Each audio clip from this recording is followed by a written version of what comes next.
Hello, this is Dr. Paul Cottrell, and we're doing another video on agroterrorism.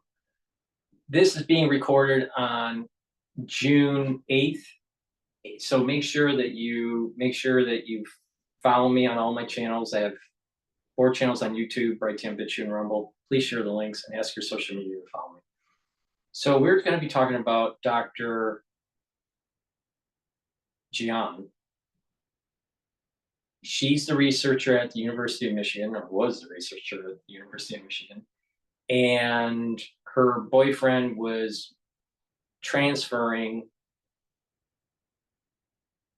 pathogens over the, from China into the United States and was caught. All right. So that pathogen happens to be a fungus that could cause harm to crops. That pathogen is called Fusarium graminearum. And she's done a lot of research. She did her Ph.D. research in China, did 2 years of postdoctoral work in China, and then went to the University of Michigan in 2022. Now you got to remember what was going on in 2022. Well, that was the COVID era, all right? And isn't it strange that you had Chinese students doing potential research in pathogens in the United States, all right? That's problematic. But if you look at the research funding, it was funded by the Chinese, right? The CCP, all right? And you don't get she did all this amazing research in China. Why did she have to come to the United States for additional research? Why couldn't she have just done the research in China? Because there's a 10,000 talent program now. It used to be just a 1,000 talent program. There's a 10,000 talent program where they have scholars from China that are infiltrating our institutions. Some of them are in finance, some of it's in politics, some of it's in the hard sciences, physics and nuclear science and biology and medicine, right? And then they're trying to bring back capabilities to China, right? That's part of the problem, but it's also part of the problem is to infiltrate into, to cause disruption, especially on campuses, all right? So if you have internal strife and you have discontent internally with your enemy, right? You cause disruption internally with your enemy, then it's going to be easier for you to do operations such as take over Taiwan when there's discontent in the United States. All right. So that's one out of many reasons why they have 10,000 talent. All right. So with this, I want to go over this paper. She has about 9 published papers through Google Docs. And one of the latest ones that she did that was published in 2024. Now, remember, she went to University of Michigan in 2022. So these papers that were published after 2022 are coming from that laboratory. Now, the name of the paper that I'm looking at here is the Mechanistic Study of Scoops, Recognition by MIK2 and BAC1 complex reveals the role of N-glycans in plant ligand receptor co-receptor complex formation. Now it seems kind of benign with just the title, right? But it's tied to the immune system for plants, okay? And to understand, when you understand the immune system of plants, then you understand on how certain pathogens could circumvent the immune system, all right? And then if you can find ways to inhibit those circumventions, then you can develop these fungicides that could kill off these fungi. But you could also learn how to enhance, because when you do this research, you're knocking out certain types of genes. You can enhance the fungus or make it weaker in the lab to understand certain pathways. So you have strains that could be actually worse off than the wild type because you know what those mutations can be to make it more efficient to circumvent the immune system of the plant. Okay, so it's dual purpose, right? Can be used as a weapon and it can be used to help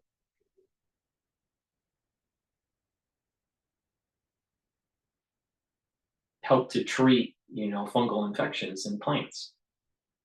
Okay. So why is this important? Because it can cause a lot of crop damage and cause yield problems in the United States if this was released into the wild. All right. If it was enhanced. In addition, when you have livestock getting exposed to the fungi, especially by eating it, all right, by eating the crops, or humans ingesting this stuff, then it can cause problems like kidney failure and liver disease, and pigs seem to be very susceptible to it, and pigs have a very similar immune system as some humans. Some humans are very piggish too, but okay, that's a different story. All right, so let's talk about the funding. This video is about funding. So let's go through a couple research articles she's done and what the fundings were. Okay. For this research that was at Michigan. All right. Now remember, all of this research, a lot of the research before Michigan, all of the research before Michigan was in China. All right, funded by Chinese grants. Her 2 years in China doing postdoctoral research was funded by the Chinese. Okay, so she goes to the United States, is doing a fellowship at U of M, University of Michigan, to do further research. Okay. But she could have done that research in China. Why does she have to be in the United States? That's problematic. And what's really amazing is that the funding actually came from China that fed the research that was going in at the University of Michigan. Not just the research she did in China, but the research she's doing in Michigan. Now, Michigan is a big agricultural state, and it's by other agricultural states like Ohio. All right, so keep that in mind. All right, so some of the research that was funded, all right, was supported by the National Key Research and Development Grant. And that program, National Key Research Development Program, grant number 2022 YFA 0912100. And let's just look at where that is. It's a national S&T program in China. Okay, so the first grant's from China. What about the second grant? The National Natural Science Foundation of China. Well, that's obviously Chinese. The Fundamental Research Funds for Central Universities. Sounds very benign. Guess what? I'm willing to bet it's Chinese. Let's look. Fundamental Research Funds for Central Universities. Where's that?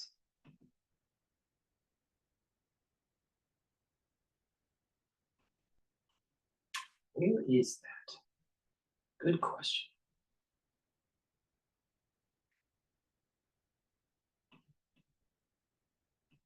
So a quick search. Fundamental Research Funds for the Central Universities is a funding program in China that supports research activities at central universities. All right. Funds from the National Key Laboratories of Agricultural and Biology. Where's that from? I would love to know. Let's see here. Where is that from?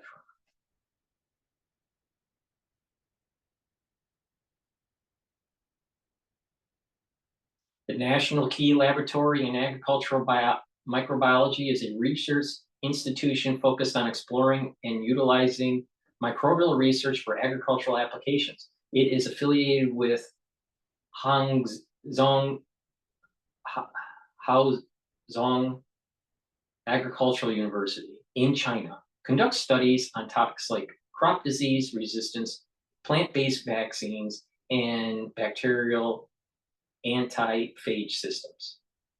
So all of the research was funded by China in her paper, all of it, not part of it. Why does the University of Michigan need the money from China to bring a postdoc to their laboratory? You're telling me Americans don't fund any of this research? So what's happening is universities want the money, they need the money, and China's willing to give it through the 10,000 talent program. There is the big problem. And because they are doing research that potentially can be a national security issue, we need to cut it. There is no reason, one, there's no reason why she couldn't do this research if it was above board in China. Secondly, we need to have our universities not taking funds from the CCP. Not all of these researchers are bad, but you can get in key disciplines, military application that could be in electronics, in artificial intelligence, and biology, in medicine. But the thing is that there's some key fields that can have dual purpose that can lead to a national security problem. And these programs, even if we do have these individuals coming into the United States and working with our laboratories and our universities, then there needs to be strict auditing of what they are doing to make sure that everything's above board. But that's not taking place. So the universities are taking the money, they're not really paying attention, and they're doing things that they shouldn't be doing in the laboratory. All right. Now, her research could be used to gain the function of Fusarium and also find therapeutics for it. Understand on how to mitigate the spread of the fungi. Dual purpose. And say, if you're going to take over Taiwan and you want to weaken the United States, wouldn't you infect the livestock and crops to reduce crop yield a year before or even 6 months before an invasion? Prices would skyrocket in the futures market in corn and grain and all the cereals. Certain livestock would have to be killed off. So your agricultural futures prices would go up. Your grocery bills would go up. You're weakening the economic system. And these universities were willing to play the game. Now did they know that this was happening? University of Michigan probably didn't know that this was happening. But the thing is that they are so hungry for this money, and the CCP is willing to give it to them. They basically say, you bring on this student. Oh, it so happens that she's part of the CCP. You bring on the student, you get all this funding. That's how the 10,000 talent program works, or a big part of it. All right, so that's the research from 2024 that was published, dealing with receptors. Another video, I'll go over the science behind it, all right? I just wanted, in this video, it's all about the funding. All right, that was the latest paper she did. All right, another 2024 paper that she published and hopefully we can see the whole thing. I think we can, yeah. This is dealing with an emerging connected view, cytokines in regulating stromal, apoplastic, and vascular immunity. All right. I'd have to dive into it because it's all about plants. So, we'll go over it. But she wrote this paper. Oh, unfortunately, we can't. I got to purchase it. Can we get the funding? Hopefully, we can get the funding.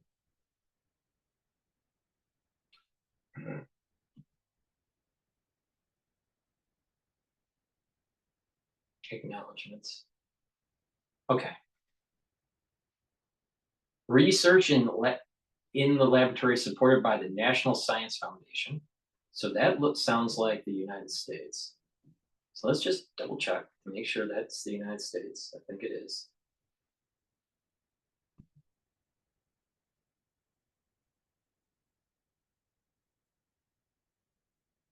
Yeah, that's NSF. All right, so the NSF funded it. So she did get some funding from the United States for that paper.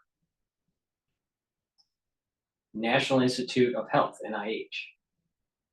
Okay, so the NIH, so that first paper dealing with the receptors, 100% Chinese funded.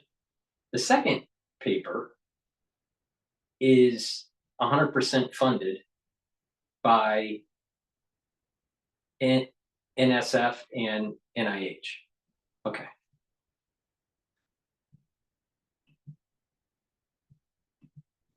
Yeah, and remember that's about the phytocytokines. So this, I think, is dealing with the immune system of the plant.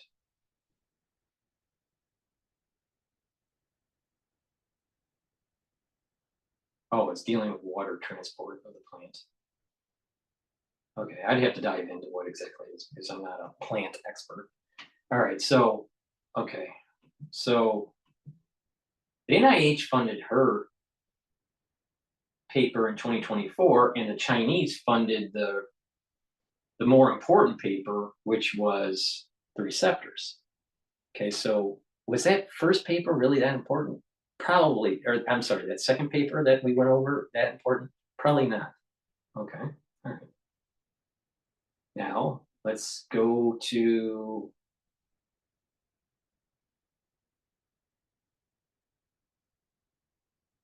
a paper about fungal iron resistance. Okay, hopefully I have access to this one, this paper. Is it? Okay. Okay. HAPX mediated X2B, DEU B1, and SREA mediated H2A.Z deposition coordinate in fungal iron resistance. All right, whatever that is. All right.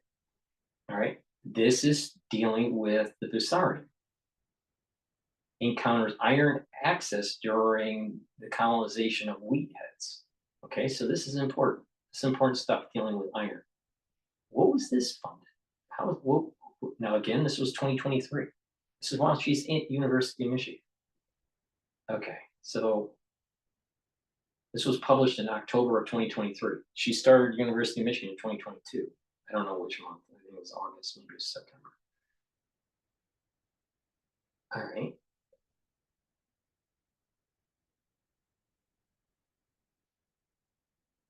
All right, where's the funding? Funding. Where are you funding?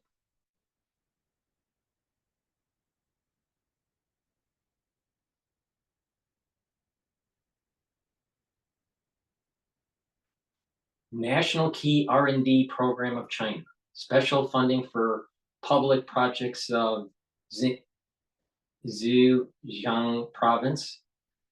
National Science Foundation. So the first two grants are from China. The third grant is from the United States. China Agricultural Research System, China. Fundamental research funds for central universities, China. Funding for open access charge, National Key R&D Program of China. Special funds for public projects, Zhejiang Province, China. National Science Foundation, United States. China Agricultural Research System, China. Fundamental research funds for central universities, China. Most of the funding was from China, with a little bit of funding by the United States.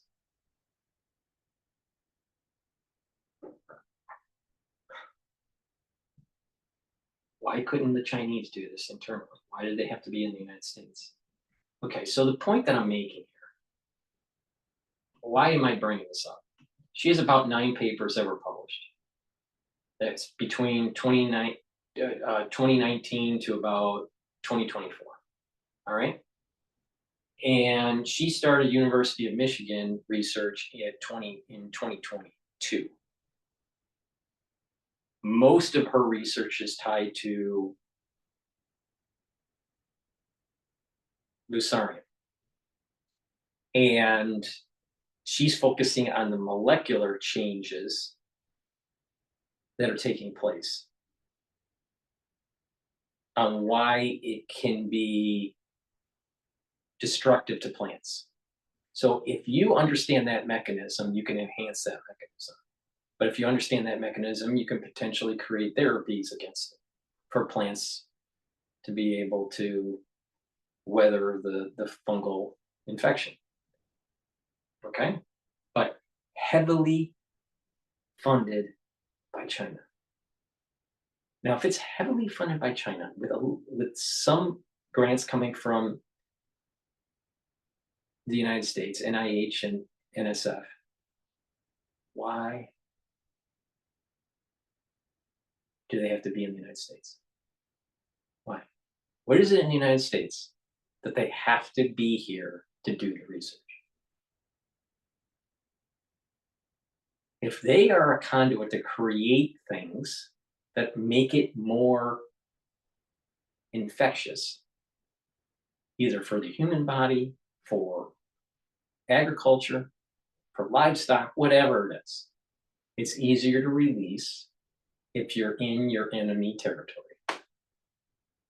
And I think it's that simple. Please go to my store and help support my work by donating. You can donate through Stripe, PayPal, or buy me a coffee. You can be a paid member to my Patreon channel. These videos I do are for free. Please share the links. Ask your social media to follow me. Help support the work by taking a look at what I offer on the website, but also please donate and help support the work. Just a friendly reminder, tonight we are going to be doing a live show with John Hogue, hopefully. 2 weeks ago we had to cancel, but tonight we should be doing a live show. And you can ask questions via X Spaces. So please join us in that. But this is problematic when it comes to bringing Chinese researchers into our laboratories where they really could have done all this research there. There wasn't anything really that special in the United States where they couldn't do the research. Most of her research was in China. She got her Ph.D. in 2000. She's doing postdoctoral work in 2022. Why does she have to be in the United States? She's part of the CCP, literally. She's card-carrying CCP member. And on top of that, she was admitted through these texts that she had multiple times brought things over, not through the normal process for research. So you can go through a regulatory process to allow for things to be passed between borders. All right? They didn't do that. They hid it in shoes and wherever else they hid it. Why? Why? Why do they have to be in the United States, where most of the funding they get is from the CCP? University of Michigan loves it because they're publishing papers from their laboratory. and they're not even funding it. It's just Chinese that are funding it, or most of it.